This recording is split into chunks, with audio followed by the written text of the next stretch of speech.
এই জায়গাটা হচ্ছে আউশগ্রাম ফরেস্ট, বর্ধমান বোলপুরের রাস্তায় ঘুষকরা থেকে ঘুষকরা থেকে ঢুকতে হয়, আর স্টেশন দিয়ে আসলে 7 কিলোমিটার। এরপর এখানে মাইলের পর মাইল জঙ্গল চলে গেছে। আর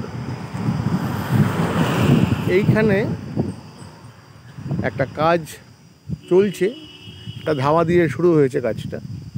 ধাবাটা উদ্বোধন মানে হবে হয়তো সামনের সপ্তাহে বা 10 দিন পরে। এই যে ধাবাটা এদিকে চলে গেছে ঘুষকরা রাস্তা, বড় রাস্তা, স্ট্রেট হাইওয়ে। এদিকে মোরবান্ধ হয়ে ইলামবাজারের দিকে চলে গেছে, অর্থাৎ জঙ্গলমহল বর্ধমানের গড় জঙ্গল। গড়ের জঙ্গলের এক্সটেনশন এই আউশগ্রাম ফরেস্ট। পিছন দিকে এই জঙ্গলের 7 কিলোমিটার দূরে জঙ্গলে তারপর ভালকি মাচান। আমরা যাচ্ছি, দেখি ধাবাটা চালু হওয়ার মুখে। এই হচ্ছে ধাবাটা, সামনে গাড়ি রাখার জায়গা হয়েছে।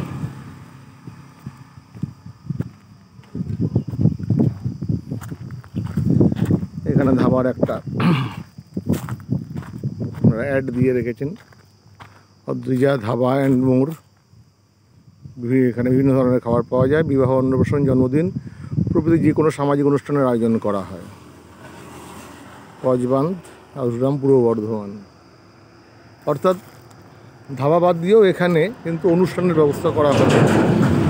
এইদিকে ধর একটা জায়গা আছে, এখানে বলা হচ্ছে গড় জঙ্গল টুরিস্ট পয়েন্ট, যে রিসর্ট সেটা এইদিকে হবে। এটা জঙ্গলের কিনারায়, প্রপার্টিটা দুদিকে জঙ্গল এবং মাইলের পর মাইল জঙ্গল দুদিকে। এই দুদিকে জঙ্গল, এখান থেকে জঙ্গল শুরু। আমরা একটু ধাবার ভিতরটা যাব, ইয়ে করে এখান থেকে জঙ্গল। এটা ধাবার নন এসি সেকশন, এটা হচ্ছে ধাবার এসি সেকশন। তবে এসি বসবে, এখনও এসি বসেনি, ফল সিলিং হয়ে আছে। ইয়ে থেকে ধাবার রান্নাঘর,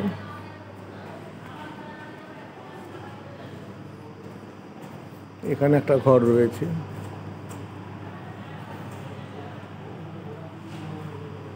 বাইরে একটা ঘর আছে। কাজ চলছে এখনও, ইলেকট্রিক প্লাম্বিংয়ের কাজ শেষ হয়নি ধাবাতে।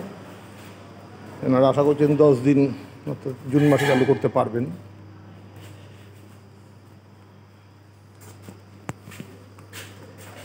এখানে ধাবার গ্যাসের রান্নাটা এখানে হবে। আর এই দিকে যেটা বলা হচ্ছে যে কাঠের উনুন বা কিছু, সেটা এদিকে হবে, ওইদিকে বাসন ধোয়া।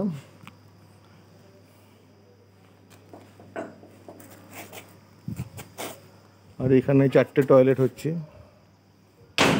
ধাবার গেস্টদের জন্য। পিছনে কিন্তু সেই জঙ্গলের এটা। এইদিকে বলা হচ্ছে যে রিসর্টটা এইদিকে হবে, কোথাও অনেকটা জায়গা রয়েছে।